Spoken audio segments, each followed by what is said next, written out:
how to delete a Facebook page. So in order to do that, head over here to your menu and then just head over and click on this arrow down button.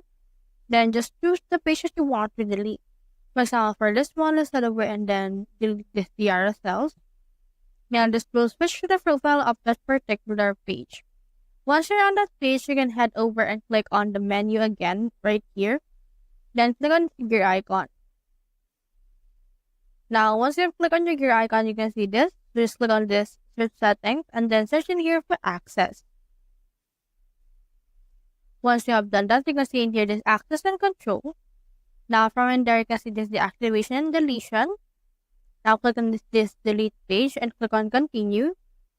Now, click on continue in here again. And then you can see in here all of this. Click on this continue as well. Then enter your password in order to successfully delete your page.